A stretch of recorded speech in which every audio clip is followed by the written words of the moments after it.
దోషములు పాపియు దీవెనలాని చెడి ఆ యేసుని నమ్మి రక్షణ పొందండి. దోషములు పాపియు దీవెనలాని చెడి ఆ యేసుని నమ్మి రక్షణ పొందండి. సర్వజనులారా ఆలకించండి, సర్వలోక రక్షకుడు యేసేనండి. సర్వలోక రక్షకుడు యేసేనండి.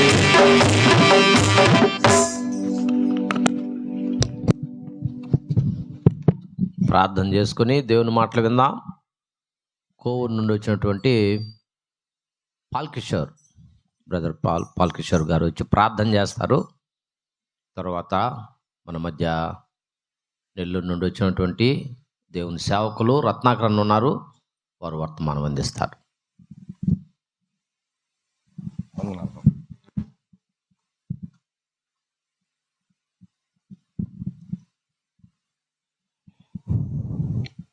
మహోన్నతుడా, మా ప్రియ పరలోకపు తండ్రి, మీ మహాఘనమైన ఉన్నతమైన నామానికి వందనాలు, స్తోత్రాలనైనా. సజీవుడు అయిన దేవుడు, స్తోత్రార్హుడు అయిన దేవుడు, పరిశుద్ధుడు అయిన దేవుడు ప్రభువా, మీకు మా హృదయపూర్వకమైన కృతజ్ఞతాస్తుతులు స్తోత్రములు చెల్లించుకుంటున్నాము నాయనా. ఈ మీ దినములు తండ్రి మీరు కృప చూపించారు, మీకు వందనాలు, స్తోత్రాలు. ఈ రాత్రి వేళ తండ్రి నాయన యొక్క స్థానిక అన్నారెడ్డిపాళెం సంఘపక్షముగా ప్రభువా ఈ స్థలములో ఏర్పాటు చేయబడినటువంటి సువార్త కూడికకై మీకు వందనాలు, స్తోత్రాలు చెల్లించుకుంటున్నాం. మా దేవా, మా ప్రభువా, మీ పక్షముగా నిలబడుచున్నటువంటి మీ దాసుని మీరు జ్ఞాపకం చేసుకోండి. మీ ఆత్మశక్తి చేత మీరు నింపండి ప్రభువా. మీ ఆత్మ నడిపింపును అనుగ్రహించండి. నీ సత్య సువార్తను ప్రకటించుటకు, నీ ప్రేమను మరొకసారి తెలియచేటుకు మీరు జ్ఞాపకం చేసుకోండి నాయనా.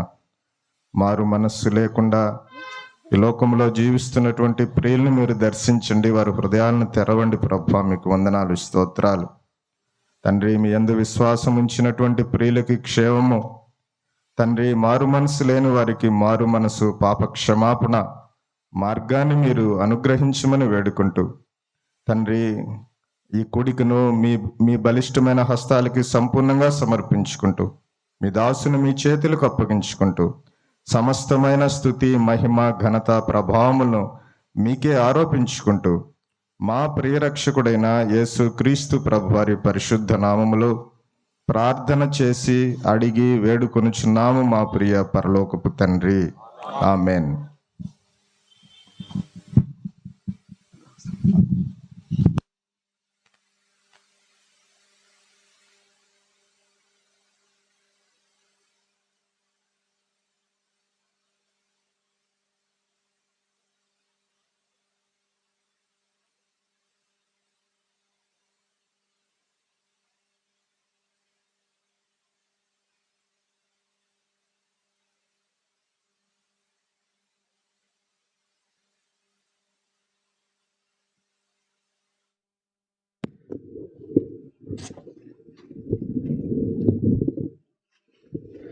ప్రియ సోదరి సోదరులారా, ప్రభు మనకు అనుగ్రహించిన సమయాన్ని బట్టి ప్రభువుని ఎంతగానో స్తుతిస్తూ ఆయన మహింపరుస్తూ ఘనపరుస్తూ ఉన్నాం.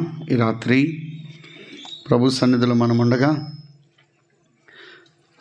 చేరువచ్చిన ప్రియులందరికీ, స్థానిక సంఘ పెద్దలకు, సహోదర సహోదరులకు ప్రభువును రక్షకుడైన యేసుక్రీస్తు వారి నామమున హృదయపూర్వకమైనటువంటి ప్రేమ వందనాలు నేను తెలియపరుస్తూ ఉన్నాను.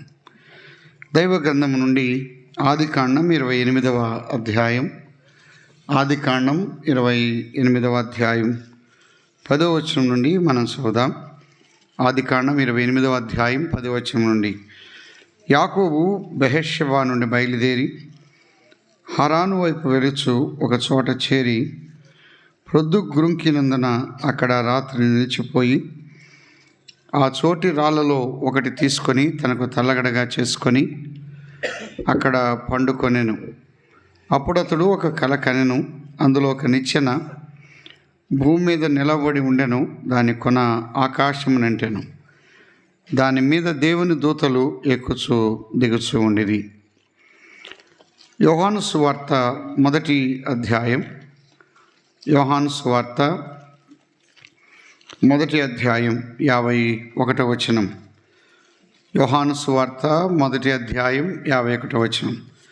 మరియు ఆయన, మీరు ఆకాశము తెరవబట్టయు దేవుని దూతలు మనుష్య కుమారునికి పైగా ఎక్కుటయును దిగుటయును చూతురని మీతో నిశ్చయముగా చెప్పుచున్నాను. చిన్న మాట మనము ప్రార్థన చేద్దాం. స్తోత్రార్హుడైన మా ప్రియ ప్రభువా, ప్రేమగల తండ్రి, కరుణా సంపన్నుడా, మీ ఘన నామమును బట్టి వందనములు స్తోత్రం చెల్లిస్తూ మిమ్మల్ని స్తుతించి మహింపరిచి ఘనపరుస్తూ ఉన్నాం. ఈ రాత్రి మీరు మాకు అనుగ్రహించిన మీ సన్నిధిని బట్టి స్తోత్రములు. మమ్మల్ని ప్రేమించి ప్రభు దినంలో మీ కృప అనుగ్రహించారు. అన్నారెడ్డిపాలెంలో ఏర్పాటు చేయబడిన కూడికలో ఆయా స్థలాల నుండి, ఆయా సంఘాల నుండి మీరు తీసుకొచ్చిన సహోదర సహోదరులను బట్టి స్తోత్రములు. వాక్యము మీది, అందించువారు మీరు. ఈ అల్పుడను మరుగుపరచమని ఇంతవరకు పాటల రూపంలో మిమ్మను మహింపరచుట్లో మీ కృప అనుగ్రహించారు.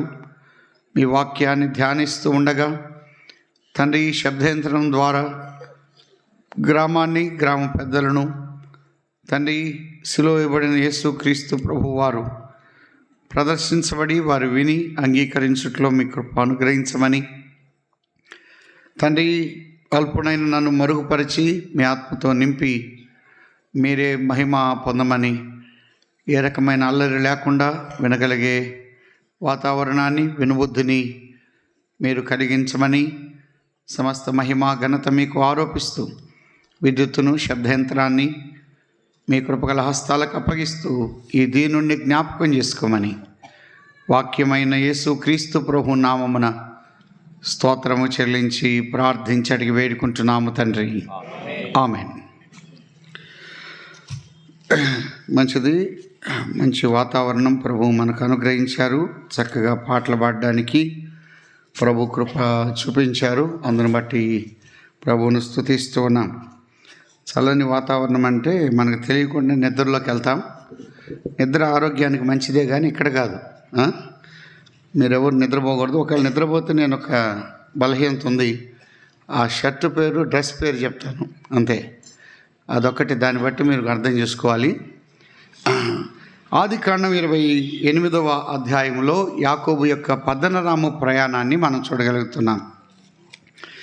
యాకోబు పద్దనరామునకు బయలుదేరి తాను వెళుతూ ఉన్నాడు. అది సుదీర్ఘ ప్రయాణం. ఎందుకు వెళ్తున్నాడో ముందు వచనాల్లో మనకు తేటగా వీతమే. వాస్తవానికి మొదటగా వచ్చినటువంటి వాడు ఏశావు, ఆ తర్వాత వచ్చిన వాడు యాకోబు. అయితే యాకోబు తన యొక్క జీవితంలో తన ప్రారంభమే తాను మడిమెను పట్టుకొని వచ్చినవాడుగా తాను జీవితంలో మనం చూడగలుగుతూ ఉన్నాం. అంత మాత్రమే కాకుండా ప్రారంభంలోనే ప్రారంభించడమే ఒక మోసగాడుగా, లేకపోతే ఒక వ్యక్తిని నష్టపరిచి దెబ్బతీసి తాను లబ్ధి పొందేవాడుగా యాకోబు యొక్క జీవితంలో మనం చూస్తూ ఉన్నాం. ఇస్సాకు, రిబ్కాలకు 2 కుమారులు. వారిలో పెద్దవాడు ఏశావు, అంటే ముందుగా వచ్చాడని. రెండవ వాడు యాకోబు. తండ్రి ఎక్కువగా ఎవరిని ప్రేమిస్తూ వచ్చాడంటే ఏశావును ప్రేమించాడు. తల్లి ఎవరిని ప్రేమించారు? రిబ్కాను యాకోబును ప్రేమించారు. అలాగైనట్లయితే ఎక్కువగా తల్లి చిన్న బిడ్డను ఎక్కువ సార్లు ప్రేమించేవారుగా ఉన్నారు ఎక్కువ మంది. ఎందుకు ప్రేమించారో కూడా ఒక మాట రాయబడింది. 25వ అధ్యాయం 27వ వచనం, 25-27. ఆ చిన్నవారు ఎదిగినప్పుడు ఏశావు వేటాడుటయందు నేర్పరి అరణ్యవాసిగా ఉండెను. ఏశావు అరణ్యవాసి, యాకోబు సాధువై గుడారముల్లో నివసించెను.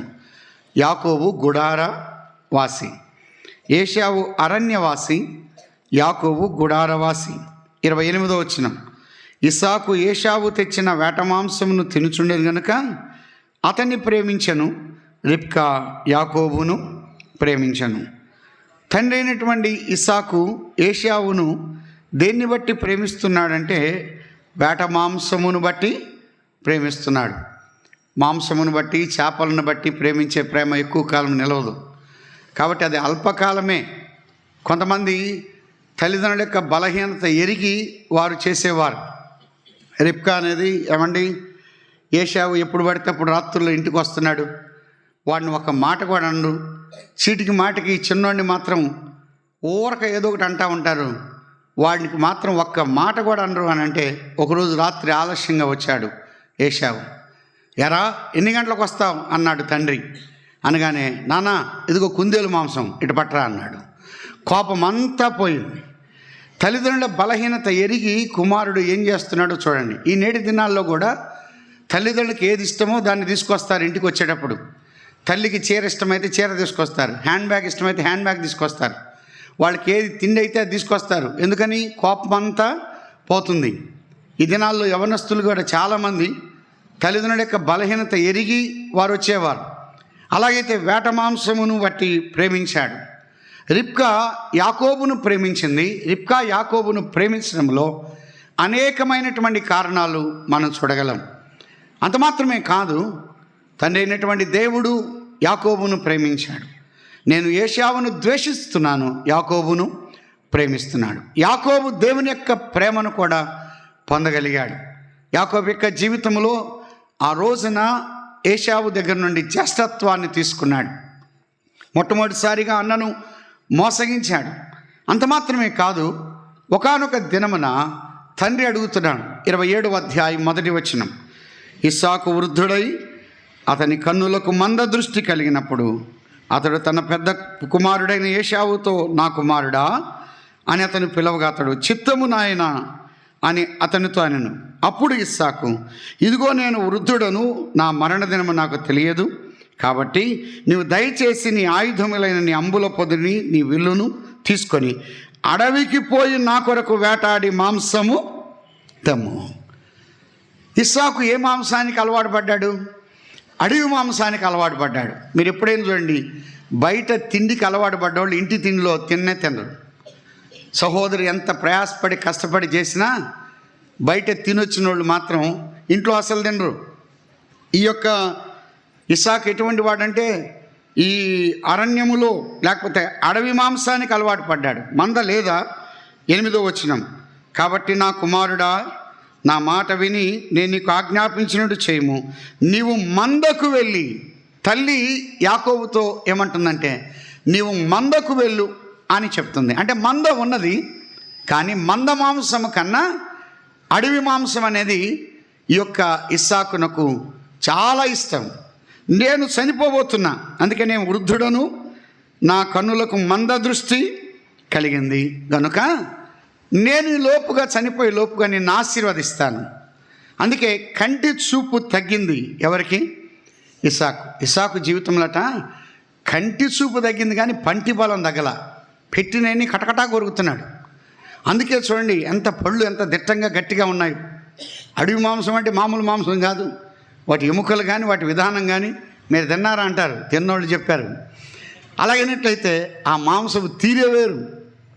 అయితే ఈ కంటి చూపు తగ్గిన కూడా పంటి బలం తగ్గల, ఏది పెట్టినా కూడా తింటున్నాడు. అలాగైనట్లయితే ఆ రోజున కూడా యాకోబు ఆశీర్వాదాలు, ఏశావుకు రావాల్సిన ఆశీర్వాదాలన్నీ యాకోబు తీసుకొని వెళ్ళిపోయాడు. నేను దాటి వెళ్తున్నాను. వెళ్తూ ఉండగా ఏశావు ఆలస్యంగా ఇంటికి వచ్చాడు. ఆ తర్వాత ఆశీర్వాదం పొందగోరాడు, కానీ అవకాశం లేక విసర్జించబడ్డాడు. ఆ పరిస్థితిలో ఏడ్చాడు, ప్రలాపించాడు. యాకోబునకు ఏశావునకు ఒక తేడా తేటగా మనం చూడగలుగుతూ ఉన్నాం. హోషియా గ్రంథంలో ఒక వచనాన్ని మనం చదువుదాం. మనకందరికీ బాగా వీతమే. హోషియా గ్రంథం 12వ అధ్యాయం 4వ వచనం. 12:4. అతడు దూతతో పోరాడి జయమొందెను. అతడు కన్నీరు విడిచి అతని బతిమాలెను. బేతేలులో ఆయన అతనికి ప్రత్యక్షమాయెను. యాకోబు అవకాశం ఉండగా కన్నీళ్లు విడుస్తాడు, కానీ ఏశావు యొక్క జీవితంలో హెబ్రీయులకు రాసిన పత్రిక 12వ అధ్యాయం 17వ వచనం, 12-17. ఏశావు ఆ తర్వాత ఆశీర్వాదము పొందగోరి కన్నీళ్లు విడొచ్చు దానికోసం శ్రద్ధతో వెదికినను మారు మనసు పొందని అవకాశము దొరక్క విసర్జించబడనని మీరు ఎరుగుదురు. ఏశావు ఎప్పుడు కన్నీరు విడుస్తాడంటే అంత అయిన తర్వాత కన్నీరు విడిచేవాడు. అందుకే అంటారు చాలామంది, ఆ ఏడ్చే ఏడుపేదో ఎప్పుడు ఆడాలి, ముందు ఏడవాలి. యాకోబు ముందుగా ఏడ్చేవాడు, కానీ ఏశావు అయిపోయిన తర్వాత ఏడ్చేవాడు. నాయనా ఒక్క ఆశీర్వాదం కూడా లేదా, నా కుమారుడా ఒక్క ఆశీర్వాదం కూడా లేదు. దుఃఖముతో వెళ్తున్నాడు, వేదనతో వెళ్తున్నాడు, కోపముతో వెళ్తున్నాడు, ఆయాసముతో వెళ్తున్నాడు. ఈ రోజున తమ్ముడు యొక్క అంతు తేలవాలని వెళ్తున్నాడు. తమ్ముడు భూమి మీద ఉంటే ఏం మాత్రము లాభము లేదు. ఎలాగైనా సరే ఆ తమ్ముడిని చనిపోయినట్లయితే ఆ జ్యేష్ఠత్వము కానీ మిగతావి కానీ నాకే వస్తాయి అని వెళ్తున్నాడు. ఎలాగైనా చంపాలి అని అనుకున్నాడు. ద్వేషం పెరిగింది, పగ పెరిగింది. యాకోబు మీద ఎలాగైనా సరే నష్టపరచాలి అని అనుకున్నాడు. ఆ విషయాన్ని గమనించినట్టుగా మనం చూస్తూ ఉన్నాం. ఏం చేస్తున్నాడు? 42వ వచనం, 27వ అధ్యాయం 42వ వచనం, ఆదికాండం. రిబ్కా తన పెద్ద కుమారుడైన ఏశావు మాటను గూర్చి వినినప్పుడు ఏమని మాట్లాడుతున్నాడు? 41. తన తండ్రి యాకోబుకి ఇచ్చిన దీవెన నిమిత్తము ఏశావు అతని మీద పగ పట్టాను. మరి ఏశావు నా తండ్రిని గూర్చిన దుఃఖ దినములు సమీపంగా ఉన్నవి, అప్పుడు నా తమ్ముడైన యాకోబును చంపెదను అనుకున్నాడు. ఎలాగైనా సరే యాకోబు భూమి మీద ఉండడానికి వీల్లేదు, నా సొంత తమ్ముడు ఉండడానికి వీల్లేదు అని చాలా పగతో ఉన్నాడు. ఆ విషయాన్ని ఈ తల్లి గ్రహించింది.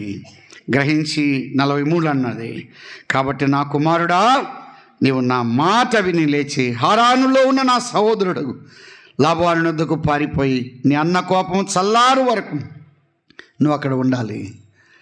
వెళ్తున్నప్పుడు ఒక మాట చెప్పారు ఆ తల్లిదండ్రులిద్దరూ కూడా, ఏమైనా హేతు కుమార్తెల వలన మా ప్రాణం విసికింది కనుక నువ్వు అక్కడికి వెళ్ళు, అక్కడ పెళ్లి చేసుకోమని చెప్పి పంపిస్తున్నాను. 28వ అధ్యాయంలో తల్లిదండ్రుల మాట విని యాకోబు బయలుదేరాడు.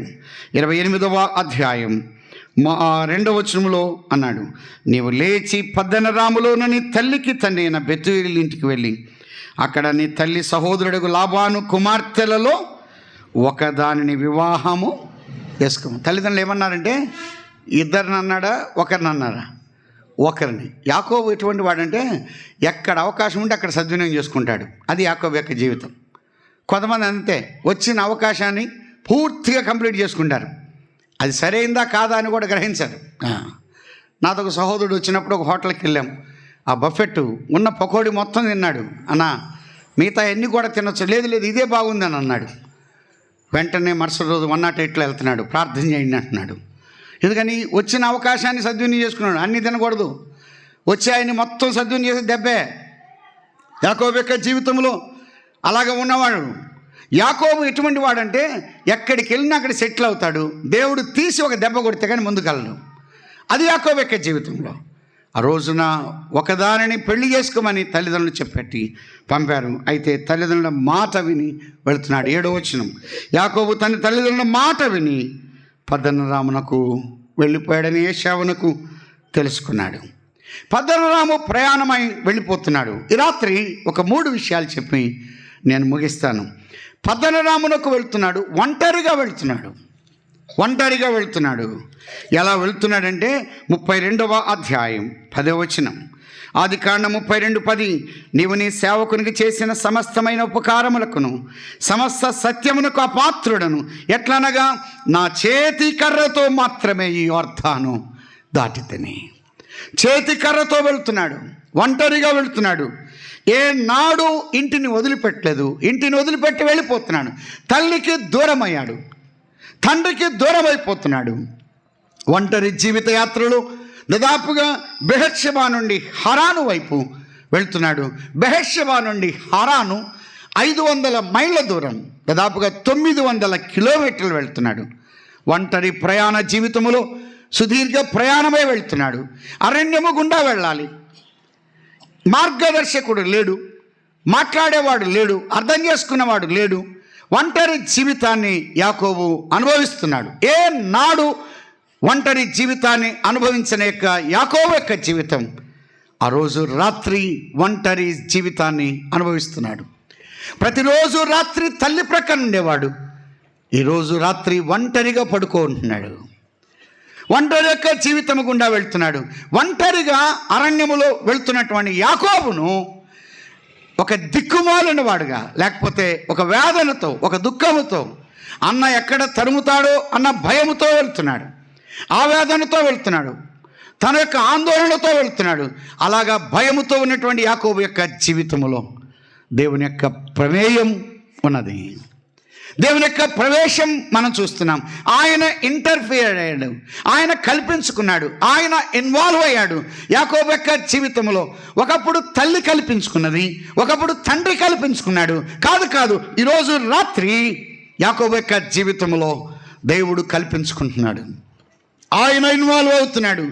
తల్లి కల్పించుకుంటే ఒక రకం, లేకపోతే తండ్రి కానీ ప్రమేయం ఉన్నట్లయితే అది మరొక రకం. కానీ దేవుని యొక్క ప్రమేయములో తన యొక్క జీవితం పూర్తిగా టర్న్ అయింది. ఏ నాడు పొందని అనుభూతిని యాకోబు ఆ రాత్రి పొందగలుగుతూ ఉన్నాడు. ఆ రాత్రి ఒంటరి జీవితాన్ని అనుభవిస్తున్నాడు. సోదరుడా, సోదరి, ఈ రాత్రి వేళ నువ్వు ఏ భయం గుండా వెళ్ళావు, ఏ ఆందోళన గుండా వెళ్ళావు, ఏ గలిబిలి గుండా వచ్చావు, లేకపోతే ఒక ప్రాణ భయముతో వచ్చాము. ఈ రాత్రి నీ యొక్క ఒంటరి యొక్క స్థితి, అందరూ ఉన్న ఒంటరి వారే. యాకోబు యొక్క జీవితంలో మీరు ఎప్పుడైనా గమనించండి, రాత్రులు చాలా గడిపిన దినాలు ఉన్నాయి.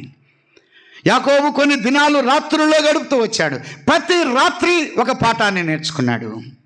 ప్రతి రాత్రి ఒక పాఠాన్ని నేర్చుకున్నాడు. ప్రతి రాత్రి దేవుని యొక్క సన్నిధిని అనుభవించాడు. ఆ చీకటి, ఆ ప్రయాణ యాత్రలో ఒక మాట, ఒక చోట చేరి ప్రొద్దు గ్రుంకినందున అక్కడ ఆ రాత్రి నిలిచిపోయాడు. ప్రొద్దు గుంకినందున ఆ రాత్రి ప్రయాణం సాగలేదు ప్రియులారా. ప్రయాణ యాత్ర ఆగిపోయింది. యాకోబు యొక్క జీవితంలో ప్రయాణం ఆగిపోవడానికి ప్రొద్దు గుంకింది. ఆ మసకబారేతనం, ఆ చీకటి ఛాయలు, నీ యొక్క జీవితం, నా జీవితంలో కొన్ని చీకటి ఛాయలు మన యాత్రా జీవితాన్ని, మన మార్గాన్ని సరళం చేయలేదు. దారి తెలియదు, ఎటు వెళ్ళాలో తెలియదు, ఎంత దూరమో తెలియదు. ఇప్పుడన్నా కొన్ని మ్యాప్స్ ఉన్నాయి, కానీ ఆ దినాల్లో ఏమీ లేవు. కానీ ఆ రాత్రి ఆగిపోయాడు.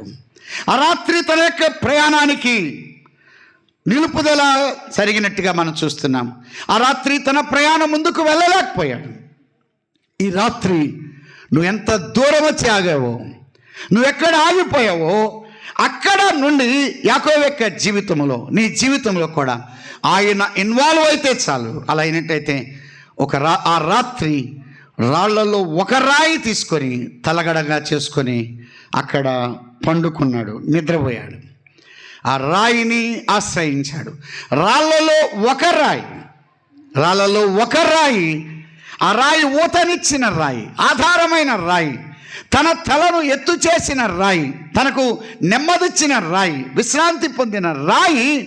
ఆ రాయిని ఆశ్రయించాడు. మోసగాడు రాయిని ఆశ్రయించాడు, అక్రమకారుడు రాయిని ఆశ్రయించాడు. కానీ పనులు జరిగించేవాడు రాయిని ఆశ్రయించాడు. ఆ రాయి తన యొక్క జీవితానికి నెమ్మదిచ్చింది. నీ యొక్క స్థితి ఏ విధంగా ఉన్నా రాయిని ఆశ్రయిస్తే చాలు. ఆదికాండంలోని 49వ అధ్యాయం, ఆదికాండం 49వ అధ్యాయం 24వ వచనం. యాకోబు కొలుచు పరాక్రమశాలైన హస్తబలం వలన అతని విల్లు బలమైనదగును, ఇశ్రాయేలునకు బండయు మేపెడువాడును ఆయనే. ఆ బండ ఆయనే అని అన్నాడు. ఆ బండ ఆయనే. మరొక మాట, పేతురు రాసిన మొదటి పత్రిక 2వ అధ్యాయం, పేతురు రాసిన మొదటి పత్రిక 2వ అధ్యాయం 4వ వచనం.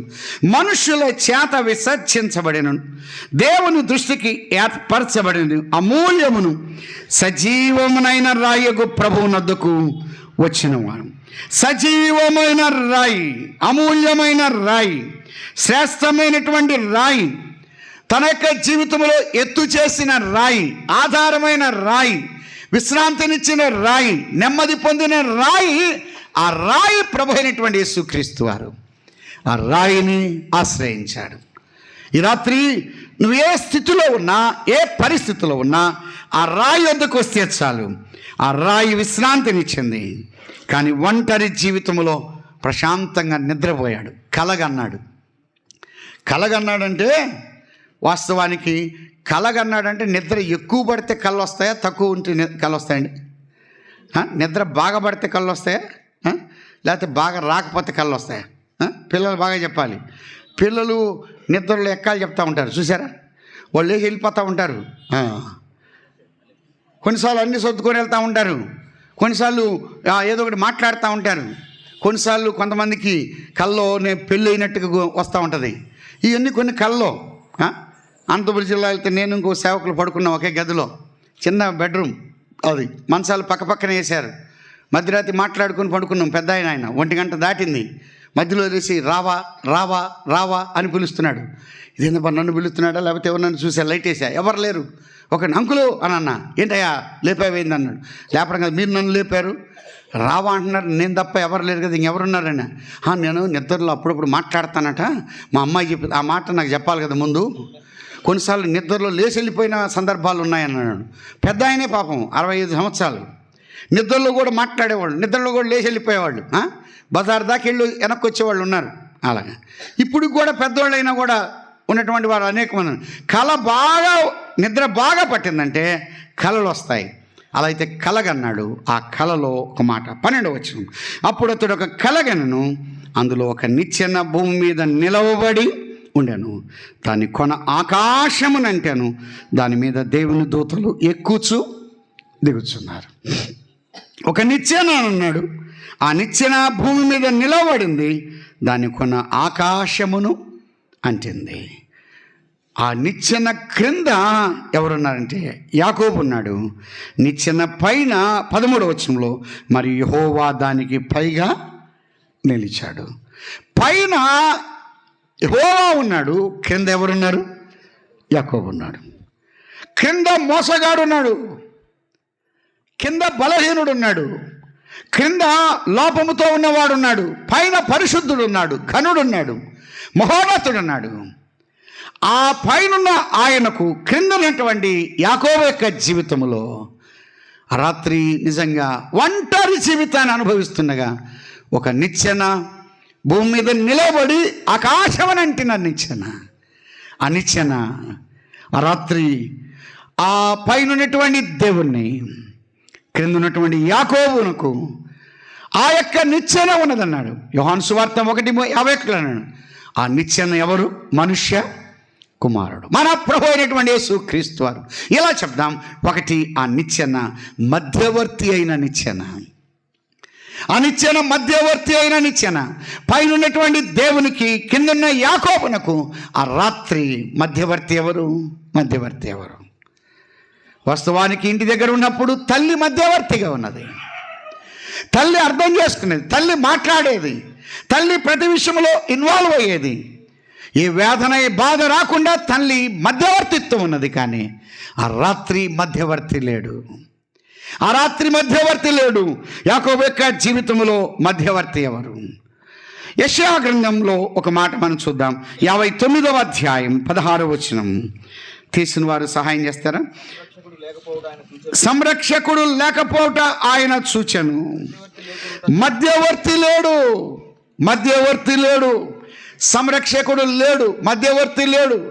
యెషయా గ్రంథం 2వ అధ్యాయం 4వ వచనం.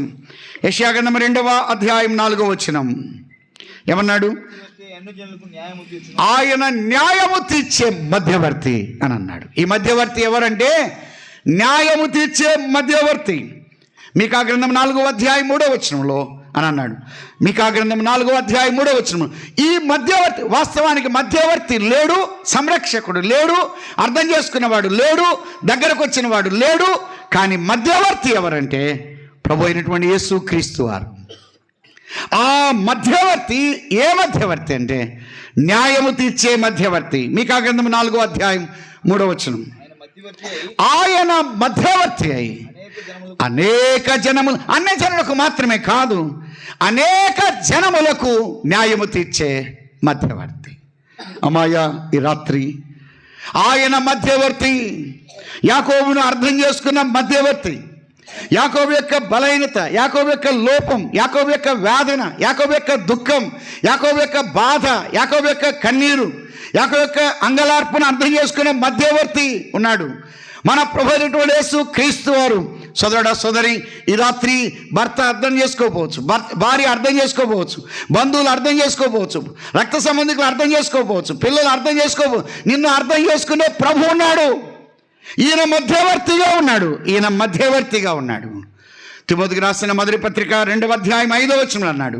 తిమోతికి రాసిన మొదటి పత్రిక 2వ అధ్యాయం 5వ వచనము ఏమన్నాడు?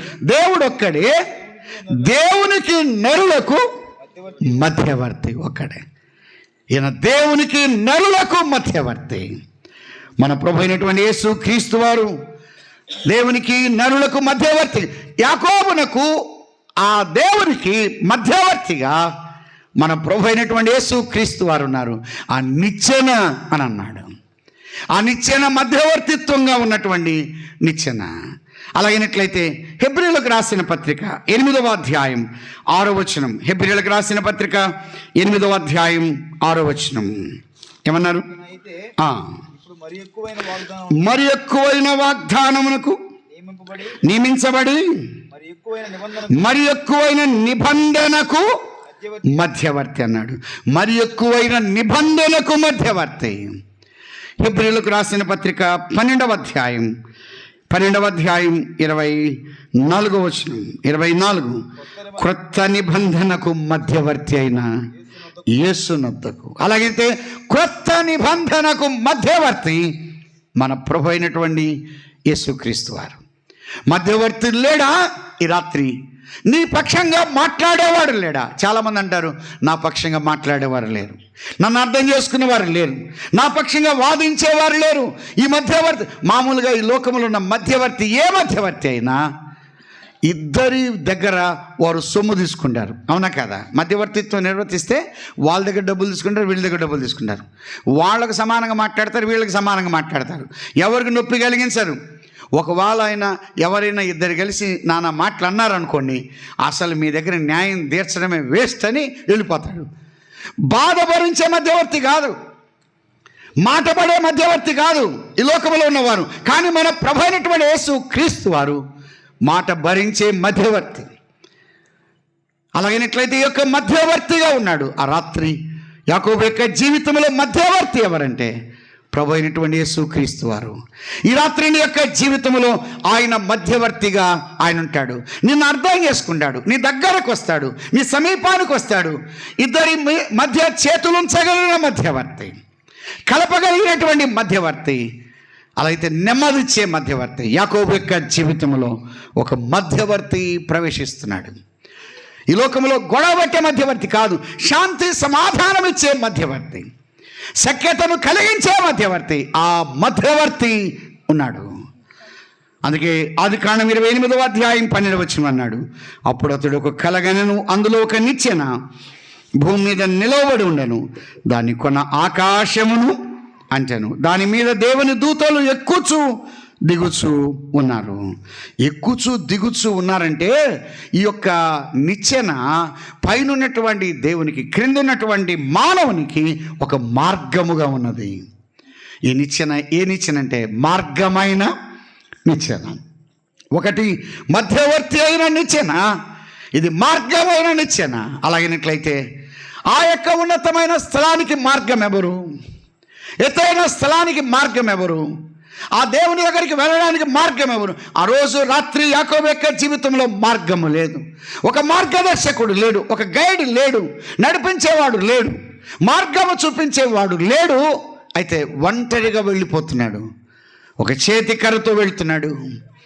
ప్రతిసారి వాళ్ళ అమ్మ చెప్పేది, బాబు ఇలా వెళ్ళాలరా, ఇలా వెళ్ళాలి, అన్న ఉన్నాడు, ఇదిగో డాడీ ఉన్నాడు, ఇదిగో ఇలా ఉండు, ఇలా ప్రవర్తించు, ఇలా నడు అని ప్రతి దానికి తల్లి ఇన్వాల్వ్ అయి ఒక మార్గదర్శకురాలుగా ఉండి గైడ్ చేసింది. కానీ ఆ రాత్రి యాకోబు యొక్క జీవితంలో మార్గము లేదు. ఎటు వెళ్ళాలో తెలియదు, ఎంత దూరమో తెలియదు, ఎక్కడ గడపాలో తెలియదు. ఒక చిమ్మ చీకటి ఆ రాత్రి, ఒక మార్గము లేని వాడుగా ఉన్నాడు. సోదరుడా సోదరి, ఈ రాత్రి నువ్వు ఒక మార్గము లేని వాడుగా ఉన్నావేమో, ఒక మార్గము లేని దానిగా ఉన్నావేమో. ఎటు వెళ్ళాలో తెలియదు, ఎలా ఉండాలో తెలియదు, ఎలా మాట్లాడాలో తెలియదు, ఏది చూడాలో తెలియదు, ఏది చూడకూడదో తెలియదు, ఎవరితో ఎలా వ్యవహరించాలో తెలియదు. నీకు గైడ్గా ఉంటాడు, నీ యొక్క మార్గములో నడిపించేవాడు, నెమ్మదిచ్చే మార్గం, శాంతినిచ్చే మార్గం, సుఖాన్నిచ్చే మార్గం, క్షేమమిచ్చే మార్గం మన ప్రభు అయినటువంటి యేసుక్రీస్తు వారి యొక్క మార్గం. యోహాను సువార్త 14:6 అన్నాడు, ఏమన్నాడు? నేనే మార్గమును అన్నాడు. పరలోకమునకు మార్గం ప్రభు అయినటువంటి యేసుక్రీస్తు వారు. ఆయన మార్గముగా ఉన్నాడు, ఆయన మార్గముగా ఉన్నాడు. అపోస్తుల కార్యం 16:17 అన్నాడు, వీరు రక్షణ మార్గం అని అన్నాడు, ప్రచురపరిచేవారు. అలా అయితే ప్రభు అయినటువంటి యేసుక్రీస్తు యొక్క మార్గం రక్షణ మార్గం, రక్షణ మార్గం.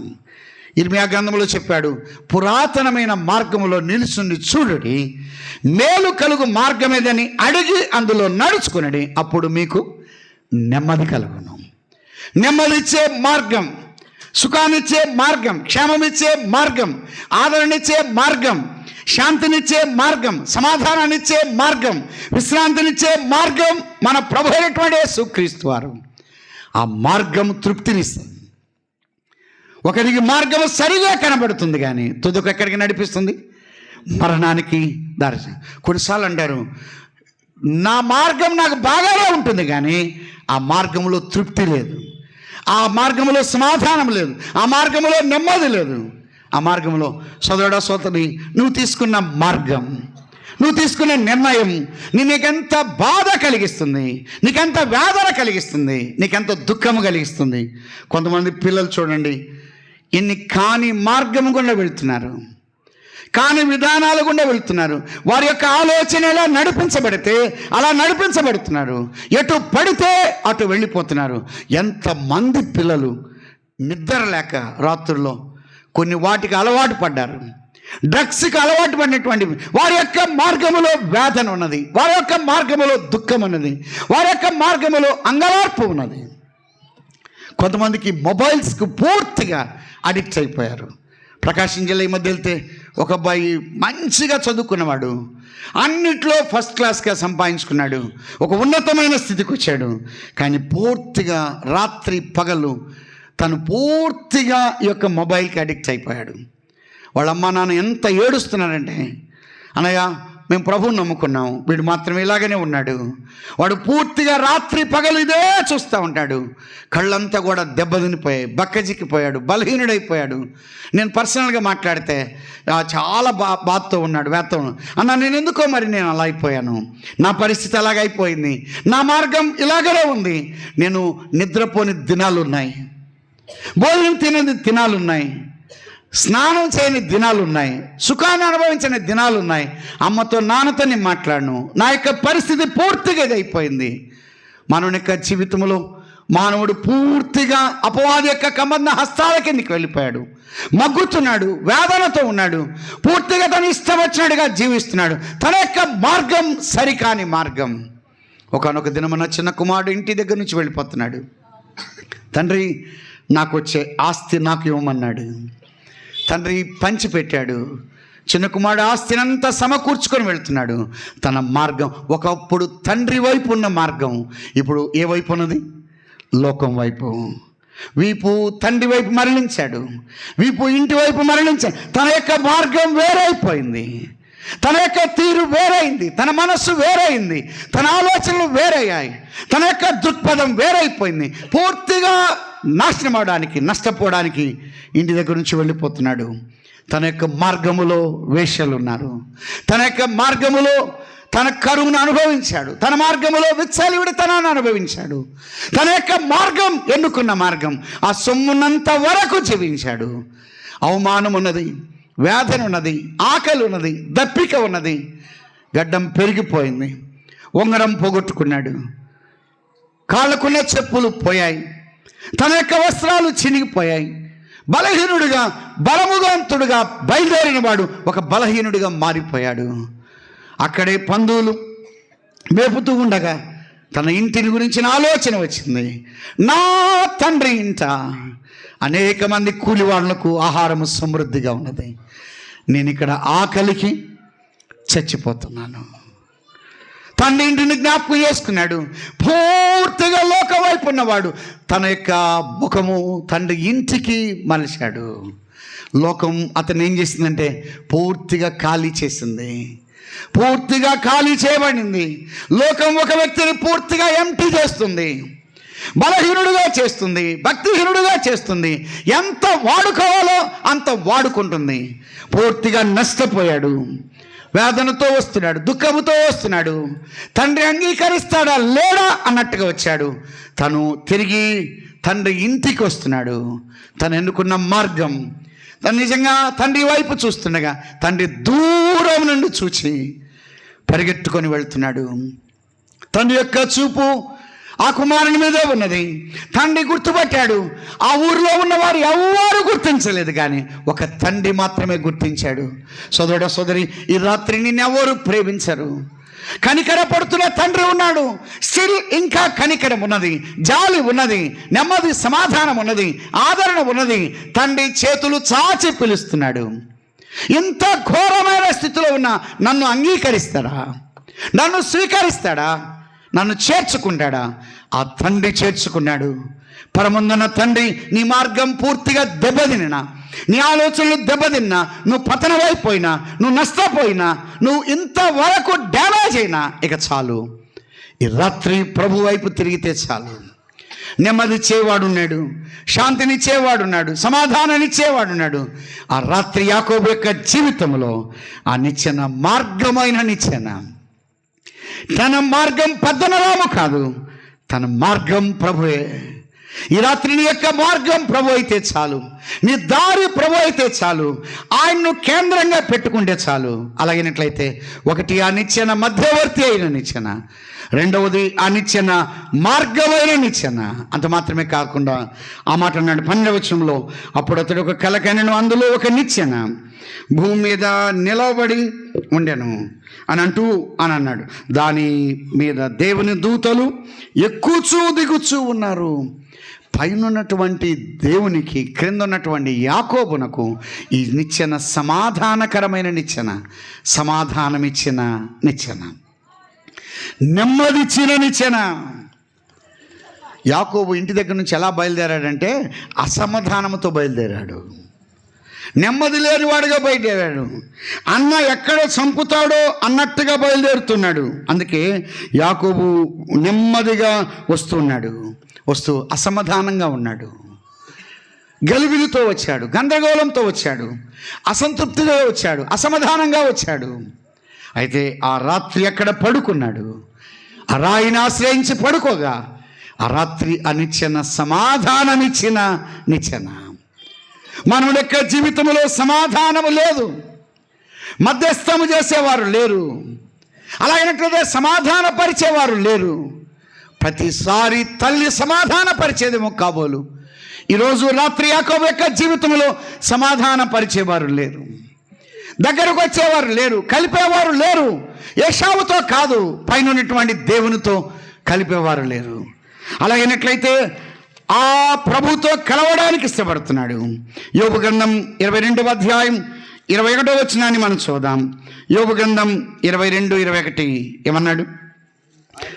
ఆయనతో సహవాసము చేసినడలా నీకు సమాధానము కలుగుతుంది. సామెతల గ్రంథం 16వ అధ్యాయం 7వ వచనం. సామెతల గ్రంథం 16:7 ఒకని ప్రవర్తన యెహోవాకు ప్రీతికరమగునప్పుడు ఆయన వాని శత్రువులను సహా వానికి మిత్రులుగా చేయును. ఒకని ప్రవర్తన ఆయనకు ప్రీతికరమైతే, ఆయనకు ఇష్టంగా జీవిస్తే, ఆయనకు ఆమోదయోగ్యంగా జీవిస్తే శత్రువును సహా ఏం చేస్తాడు? మిత్రుడు. అన్నతో సమాధాన పడ్డం కాదు, ఇప్పుడు ఎవరితో సమాధాన పడాలి? దేవునితో. అమ్మాయ్యా, ఈ లోకములో వారితో సమాధాన పడాలంటే ఈ రాత్రి నువ్వు దేవునితో సమాధాన పడితే చాలు. అసమాధానంగా వస్తున్నాడు, అనైక్యతగా వస్తున్నాడు, నెమ్మది లేనివాడుగా వస్తున్నాడు, తన యొక్క జీవితం దేవునికి ప్రీతికరంగా లేదు.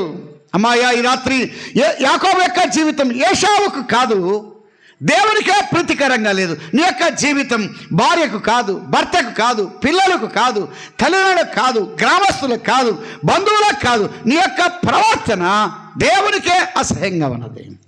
ఆ చిన్న కుమారుడు అన్నాడు, నేను నీకే విరోధముగా నేను పాపము చేశాను. తండ్రికి విరోధంగా కాదు, దేవా నీకే విరోధంగా నేను పాపము చేశాను. అమ్మాయ్యా, ఈ రాత్రి నీ యొక్క నడక దేవునికి ప్రీతికరంగా లేదు, నీ ఆలోచనలు దేవునికి ప్రీతికరంగా లేవు, నీ యొక్క వైఖరి దేవునికి ప్రీతికరంగా లేవు. అలాగేనట్లయితే ఒకని ప్రవర్తన యెహోవాకు ప్రీతికరమవుతాయి. ఎంత శత్రువైనా సరే మిత్రుడుగా చేస్తాడు. అలాగైతే దేవునితో ఆ మిత్రత్వం, లేకపోతే ఆ యొక్క దేవుని యొక్క క్రిందికి వచ్చాడు. ఆయన పైన ఉన్నాడు, క్రింద యాకోబు ఉన్నాడు. పైనున్న దేవుణ్ణి చూస్తున్నాడు. అయ్యో, యాకోబు భూ సంబంధిగా ఉన్నాడు, అడవిలో ఉన్నాడు, అరణ్యములో ఉన్నాడు. అరణ్యం ఈ లోకానికి సాదృశ్యం. లోకమనే అరణ్యములో ఉన్న యాకోబు యొక్క జీవితంలో ఆయన శాసిస్తున్నాడు, ఆయన కంట్రోల్ చేస్తున్నాడు, ఆయన అధీనంలోనికి తీసుకున్నాడు. యాకోబు యొక్క నడక, యాకోబు యొక్క జీవితంలో ఆయన ప్రవేశిస్తున్నాడు, ఆయన ఇన్వాల్వ్ అవుతున్నాడు. నిజంగా యాకోబు జీవితంలో ఆయన రాత్రి ఇన్వాల్వ్ అవ్వగా యాకోబు యొక్క జీవితం పూర్తిగా టర్న్ అయింది. తన యొక్క జీవితంలో ఒక గొప్ప మార్పు చూస్తున్నాడు. ఎన్నడూ పొందని అనుభూతిని తాను ఆ రాత్రి పొందగలుగుతున్నాడు. ఆయన ఎవరు అన్న సంగతిని గ్రహించగలుగుతున్నాడు. ఇంతగా ప్రేమించేవారు ఉన్నారా? ఇంతగా ఆదరించేవారు ఉన్నారా? ఇంతగా అర్థం చేసుకునేవారు ఉన్నారా? నా ఒంటరి జీవితంలో నన్ను వెంటాడుతున్న వారు ఉన్నారా? అమ్మాయ, ఆ రాత్రి యాకోబు యొక్క జీవితం పట్ల యాకోబును అరణ్యములో వెంటాడింది ఎవరంటే ఏశావు కాదు. యాకోబును అరణ్యములో వెంటాడింది క్రీస్తు ప్రేమ. ఈ రాత్రి నీ వెంటబడేది క్రీస్తు ప్రేమ. నీ వల్ల ఏదో మేలు జరిగిద్దని కాదు, నీ వల్ల లబ్ధి జరిగిద్దని కాదు, నీ వల్ల క్షేమం జరిగిద్ది కాదు. ఆ ప్రేమ నీ వెంటబడుతుంది. ఎన్నిసార్లు తప్పించుకున్నావు, ఎన్నిసార్లు కాదన్నావు, ఎన్నిసార్లు తృణీకరించావు, ఎన్నిసార్లు విస్మరించావు, ఎన్నిసార్లు నువ్వు దూరం అయిపోయావు. అలా అయినట్లయితే దావీదు కూడా అన్నాడు, నేను ఎక్కడికి వెళ్ళినా అక్కడ నువ్వు ఉన్నావు. నీ కనుదృష్టి నుండి నీ యొద్దను నేను ఎక్కడికి పారిపోగలను? ఎక్కడికి వెళ్ళినా నీ యొక్క సన్నిధి ఉన్నది, నీ యొక్క చెయ్యి నన్ను పట్టుకొని ఉన్నది, నీ యొక్క ప్రేమ నన్ను వెంటాడుతుంది. సోదరుడా, సోదరి, యవనస్తులారా, ఈ రాత్రి క్రీస్తు ప్రేమ నిన్ను వెంటాడుతుంది. నువ్వు దూరం కావచ్చు, క్రీస్తు ప్రేమకు నువ్వు దూరం కావచ్చు, కానీ ఆ ప్రేమ నీకు దూరం కాలేదు. ఈ స్థలంలో ఎన్నిసార్లు మీటింగ్ జరిగాయి, ఎన్నిసార్లు క్రీస్తు ప్రేమ వెంటాడింది. ఈ యొక్క అన్నారెడ్డిపాలెం గ్రామంలో ఎంత మందిని వెంటాడింది. ఆ యొక్క ప్రేమ మధురమైనది, నెమ్మదిచ్చేది, శాంతినిచ్చేది, శిక్షించేది కాదు, నష్టపరిచేది కాదు, దెబ్బతీసేది కాదు, గాయపరిచేది కాదు, అవమానపూరితంగా ఉండేది కాదు. ఆ ప్రేమ వెంటాడింది. యాకోబు ఆ రాత్రి అలాగనే ఆగిపోయాడు. యాకోబు యొక్క జీవితంలో ఎన్నడూ పొందని అనుభూతిని యాకోబు పొందగలుగుతున్నాడు. దేవునితో సమాధాన పడడానికి ఇష్టపడుతున్నాడు. ఆ నిచ్చెన సమాధానమైనటువంటి నిచ్చెన. మన యొక్క జీవితంలో సమాధానము లేదు. రోమీయులకు రాసిన పత్రిక 5వ అధ్యాయం, రోమీయులకు రాసిన పత్రిక 5వ అధ్యాయంలో 1-2 మాటలు మనం గమనిద్దాం. 10వ వచనం, ఎలయనగా శత్రువులమై ఉండగా అని అన్నాడు, పైన బలహీనులము అని అన్నాడు. మనము విరోధులుగా ఉన్నాం, మనం శత్రువులుగా ఉండగా ఆయన కుమారుని మరణము ద్వారా మనము దేవునితో సమాధానపరచబడిన వారమై ఆయన జీవించుట చేత మరి నిశ్చయముగా రక్షించబడదు. అంతేకాదు, మన ప్రభు అయిన యేసు క్రీస్తు ద్వారా మనము దేవుని యందు అతిశయపడుచున్నాము. ఆయన ద్వారానే మనం ఇప్పుడు సమాధాన స్థితి పొంది ఉన్నాము. మానవునికి ఏ స్థితి లేదంటే సమాధాన స్థితి లేదు. ఈ రాత్రి సమాధాన స్థితి పొందగలిగింది. ఆ రోజు రాత్రి యాకోబు సమాధానాన్ని పొందగలుగుతున్నాడు, ఒక నెమ్మది పొందగలుగుతున్నాడు, ఆ ప్రభువుతో కలిసి జీవించడానికి ఇష్టపడుతున్నాడు. ఆయన మాట్లాడుతున్నాడు, యాకోబు నువ్వు పండుకున్న స్థలాన్ని నేను నీకు ఇస్తా, నీకు కాదు నీ సంతానానికి ఇస్తా. అప్పటికి పెళ్ళి అయిందా కాలేదా? పెళ్ళి కాల. నేను నీకు ఇస్తాను, తూర్పు ఉత్తరం పడమర దక్షిణం వైపు నువ్వు విస్తరిస్తావు, వ్యాపిస్తావు. మరలా నేను నిన్ను ఇక్కడికి తీసుకొని వస్తా, వచ్చేంత వరకు నిన్ను వదిలిపెట్టను. నేను నీతో ఉంటా, నా యొక్క ప్రజెన్స్ ఉంటుంది, నా యొక్క సన్నిధి ఉంటుంది, నేను నీకు తోడుగా ఉంటా. అన్ని పరిస్థితుల్లో నేను నీకు చాలిన దేవుడుగా ఉంటాను. నీకు తృప్తినిస్తా, నీకు నెమ్మదిస్తా, నీకు ఆధారం ఇస్తా. ఆ రోజు రాత్రి ఎవరు మాట్లాడినప్పుడు, ఆ రోజు రాత్రి యాకోబుతో ఎవరు మాట్లాడుతున్నాడు? దేవుడు మాట్లాడుతున్నాడు. రోజు రాత్రి తల్లితో మాట్లాడి పడుకున్నవాడు కాబోలు. ఆ రోజు రాత్రి ఆయన మాట్లాడుతున్నాడు. అయితే తల్లి మాట్లాడినట్టుగా కాదు, ఈయన మాట తీరేవారు. తండ్రి ఇంటి నుండి బెతేలుకు వచ్చాడు, దేవుని ఇంటికి వచ్చాడు. తండ్రి ఇల్లు వేరు, దేవుని ఇల్లు వేరు. తన యొక్క నడక మారింది, తన యొక్క జీవితం మార్చబోతున్నాడు. మరొకసారి రాత్రి దర్శించి పూర్తిగా తన యొక్క జీవితంలో ఒక మార్పును చూడగలిగాడు. అలాగనట్లయితే ఆయన స్వరాన్ని వింటున్నాడు. అందులో నెమ్మది ఉన్నది, అందులో ఆధారం ఉన్నది, అందులో తృప్తి ఉన్నది, అందులో తాను అనుభవిస్తున్నటువంటి సంతోషం ఉన్నది. ఆ రాత్రి అల్పకాలముగా ఈ లోకములో ఉన్నటువంటి ఈ లోక విధానాలు అనుభవించాడు యాకోబు. కానీ మన యొక్క జీవితంలో పర సంబంధమైన అనుభవాలు అనుభవించడానికి కొరకై ఆయన ఈ లోకానికి దిగి వచ్చాడు. ఆయన మధ్యవర్తిగా వచ్చాడు. ఆయన మధ్యవర్తి, ఆయన మార్గముగా వచ్చాడు. యేసుప్రభు అన్నాడు, నేనే మార్గమును సత్యమును జీవమును, నా ద్వారా తప్ప ఎవరును పరలోక దేవుని రాజ్యానికి వెళ్ళడు. పరలోక రాజ్యానికి, పరలోకానికి మార్గం ఆయనే. మన ప్రభు అయినటువంటి యేసు క్రీస్తు వారు ఆయన మార్గముగా వచ్చాడు, ఆయన మధ్యవర్తిగా వచ్చాడు. ఈ మధ్యవర్తి ఎటువంటి వాడంటే మన యొక్క పాపము దేవుని ఉగ్రత మధ్య నలిగిపోయిన మధ్యవర్తి, అవమానము పొందిన మధ్యవర్తి. తన యొక్క ఉగ్రత మన మీద కుమ్మరించబడగా, సర్వ మానవాళి మీద దేవుని యొక్క ఉగ్రత కుమ్మరించబడుతుండగా మనను ప్రక్కకు నెట్టి ఈ యొక్క మధ్యవర్తి మధ్యలో నిలబడ్డాడు. ఏ మధ్యవర్తి అవమానం పొందడు, గాయాలు పొందడు. మన ప్రభు అయినటువంటి యేసుక్రీస్తు వారు తండ్రి ఉగ్రతను భరించాడు. మన యొక్క పాపాన్ని, ఈ పాపము ఉగ్రత మధ్య నలిగిపోయిన మధ్యవర్తి దారిగా చేయడానికి, తాటువారికి దారిగా చేయడానికి తన వీపును నేలకు ఉంచాడు. తన వీపుని దారిగా చేసిన మధ్యవర్తి, మార్గముగా చేసిన మధ్యవర్తి. ఈ మధ్యవర్తి నీ కొరకు నా కొరకు రక్తము ధారలుగా కార్చిన మధ్యవర్తి. ఈ మధ్యవర్తి ఎవరి నుండి ఆశించలేదు, కానీ ఒకటే స్వీకరించాడు. ఒకవైపున తండ్రి ఉగ్రత, రెండో వైపున మన పాపము. ఈ రెండిటి మధ్య నలిగిన మధ్యవర్తి ఒక మార్గముగా చేయడానికి ఇష్టపడ్డాడు. తన వీపంతా దున్నబడింది, అవమానపూరితమైన శిక్ష, దండన, మనందరి యొక్క దోష శిక్ష ఆయన భరించాడు. వాస్తవంగా ఎక్కడైనా సరే, ఏ నేరస్థానమైనా పోలీసు వాళ్ళు తప్పు చేస్తే పట్టుకుంటారా, పట్టుకున్నాక తప్పుని ఎతుకుతారండి? తప్పు చేస్తే పట్టుకుంటారు. యేసు ప్రభు విషయంలో అంతా వేరుగా ఉంది. ఆయన్ను పట్టుకొని అప్పుడు ఆయనలో ఏం వెతుకుతున్నారు? నేరము వెతుకుతున్నాడు. ఏ న్యాయస్థానంలో లేదు. ఆయన్ను పట్టుకొని నేరం మోపడానికి ఇష్టపడుతున్నారు. ఆయన్ను పట్టుకొని తప్పులు ఎతకడానికి ఇష్టపడుతున్నారు. ఆయన్ను పట్టుకొని ఏ శిక్ష విధించాలని అప్పుడు అనుకుంటున్నారు.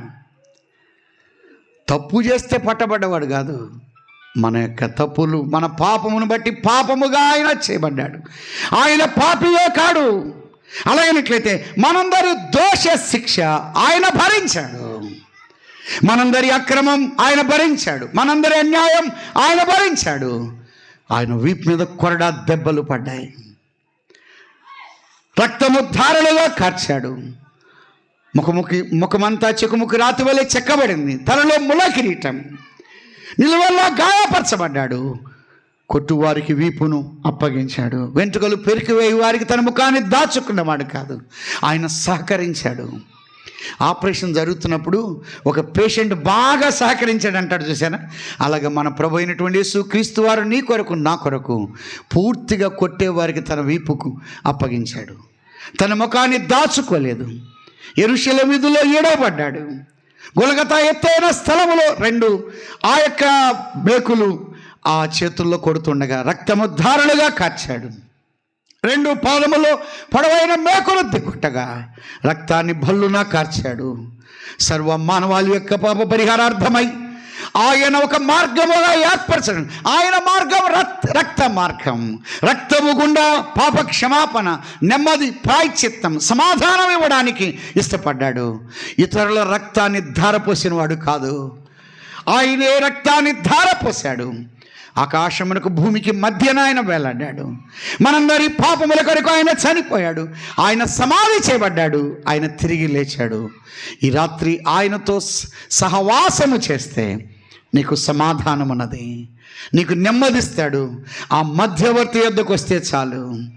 రక్షణ ఇచ్చే మధ్యవర్తి, శాంతినిచ్చే మధ్యవర్తి, సమాధానాన్నిచ్చే మధ్యవర్తి, నిన్ను అర్థం చేసుకున్న మధ్యవర్తి, నీ యొక్క పరిస్థితులు చక్కవార్చే మధ్యవర్తి, నీ యొక్క ప్రతి పాపమును పరిహరించే మధ్యవర్తి. యేసు రక్తం ప్రతి పాపము నుండి పవిత్రులుగా చేస్తుంది. ఈ రాత్రి ఎందరు యేసు క్రీస్తును అంగీకరిస్తారు, అనగా ఆయన నామమందు విశ్వాసం ఉంచే వారికి ఆయన పిల్లలే అధికారం ప్రభు అనుగ్రహిస్తూ ఉన్నాడు. ఈ రాత్రి యేసు ప్రభు అని నీ నోటితో ఒప్పుకొని దేవుడు ఆయన మృతుల నుండి లేపనని హృదయమందు విశ్వసించినడలా నువ్వు రక్షించబడతావు. ఆ రాత్రి యాకోబునకు ఆ నిచ్చెన మధ్యవర్తిగా ఉన్నది, ఆ నిచ్చెన మార్గముగా ఉన్నది, ఆ నిచ్చెన సమాధానముగా ఉన్నది. ఈ రాత్రి నీ యొక్క జీవితానికి యేసుక్రీస్తు ప్రభువారు మధ్యవర్తిగా ఉంటాడు. ఆయన మార్గముగా ఉంటాడు. ఆయన సమాధానపరుస్తాడు. ఆయన సమాధానపరచుట కొరకు కల్వరి శిల్వ రక్తము చేత సంధి చేసి సమాధానపరుస్తున్నాడు. పాపమును పరిహరించి గలిబిలి తీసివేసి నీకు సమాధాన స్థితిని అనుగ్రహిస్తాడు. అట్టి ప్రభు యందు విశ్వాసం ఉంచి ఆయన బిడ్డలుగా తీర్చబడాలని ప్రేమతో మనం చేస్తూ ముగిస్తూ ఉన్నాం. ప్రార్థన చేద్దాం. సోదరుడా, సోదరి, ఈ రాత్రి తేటైనటువంటి స్వార్థ విన్నాం. నీ జీవితంలో నిన్ను అర్థం చేసుకున్న వాళ్ళు ఎవరు లేరా? నీ దగ్గరకు వచ్చి పలకరించిన వారు లేరా? తృణీకారాన్ని పొంది వేదనతో దుఃఖముతో వెళ్తున్నటువంటి యాకోబు యొక్క జీవితంలో ఆయన ప్రవేశించాడు. ఈ రాత్రి నీ జీవితంలో మనుషులు ప్రవేశిస్తే నష్టమున్నది, గలిబిలి, నెమ్మది లేని పరిస్థితులు. ప్రభు చెంతకు వస్తే చాలు. ఆయన ఇన్వాల్వ్ అయితే నీ జీవితం ఎవ్వరు మార్చనంత రీతిగా మార్చబడతావు. ఆ రాత్రి ఆ నిచ్చెన మధ్యవర్తి అయిన నిచ్చెనగా, మార్గమైన నిచ్చెనగా, సమాధానమైన నిచ్చెనగా ఉన్నది. ఆ నిచ్చెన ప్రభు అయినటువంటి యేసు క్రీస్తు వారు ఈ రాత్రి నీకు మార్గం ఆయనే, నీకు మధ్యవర్తి ఆయనే, నీకు సమాధాన స్థితిని అనుగ్రహించేవాడు ఆయనే, మనుషులు కాదు. యేసుక్రీస్తు ప్రభు యొద్దకు వస్తే చాలు, ఎంత ఘోర పాపినైనా క్షమిస్తాడు. ఈ రాత్రి నువ్వు ఎంతోమంది దగ్గరికి వెళ్ళావు, నెమ్మది లేని పరిస్థితులు ఉన్నట్లయితే ఈ రాత్రి నీ యొక్క ప్రవర్తన ఆయన అధికారానికి ఒప్పుకున్నట్లయితే శత్రువుని సహా మిత్రులుగా చేస్తాడు, సమాధాన స్థితిని ఇస్తాడు, నిత్య జీవాన్ని ఇస్తాడు. యేసు రక్తం ప్రతి పాపం నుండి పవిత్రులుగా చేస్తుంది. ఆయన విశ్వాసం ఉంచితే చాలు, నిత్య నరకాగ్ని నుండి తప్పించి పరలోక రాజ్య వారసులుగా చేస్తాడు. సోదరుడా, సోదరి, ఈ రాత్రి యేసు క్రీస్తు ప్రభువుని అంగీకరిస్తాను, నా మార్గముగా ఫలాని పెట్టుకున్నాను, కానీ ఈ రాత్రి యేసు ప్రభువునే పెట్టుకుంటాను. నా మధ్యవర్తి ఫలాని వాళ్ళు ఉన్నారు, వాళ్ళ వల్ల ఎంతో విసిగిపోయామో, ఈ రాత్రి ప్రభు నీకు మధ్యవర్తి అయితే నీకు నెమ్మది ఉన్నది. సమాధాన పరిచేవారు ఎంతోమంది ఉన్నారని అనుకున్నావు, కానీ ఎన్నోసార్లు అసమాధానంతోనే వచ్చావు. ఈ రాత్రి సమాధాన పరిచే ప్రభు ఉన్నాడు. అటువంటి సమాధానం పొంది ఆత్మరక్షణ పొంది నిత్య నరకము నుండి తప్పించబడి పరలోక రాజ్య వారసులు కావాలని ప్రేమతో మనవి చేస్తున్నాం. ఎవరైనా యేసుక్రీస్తు ప్రభువును సొంత రక్షకుడిగా అంగీకరిస్తానని తీర్మానం చేస్తానన్న వాళ్ళు ఉన్నట్లయితే మీటింగ్ అయిన తర్వాత ముందుకు రండి. 1-2 మాటలు చెప్పి పంపిస్తాం. ప్రియ ప్రభువా, మీ ప్రేమ వెంటాడింది, మానవుని పట్ల మీ ప్రేమ అపారమైనది. ఇంతగా ప్రేమించిన వారి లోకములు ఎవ్వరూ లేరు. అంతము వరకు మీరు ప్రేమించారు. ఇంకా రక్షించబడిన వారి రాత్రి ఉన్నట్లయితే మీ యందు విశ్వాసం ఉంచి గొప్ప మార్పు పొంది వెళ్ళడానికి మీ కృప అనుగ్రహించమని మా ప్రభువును ప్రియరక్షకుడైన యేసు క్రీస్తు ప్రభు నామమున స్తోత్రం చెల్లించి ప్రార్థించి అడిగి వేడుకుంటున్నాము తండ్రి. ఆమేన్.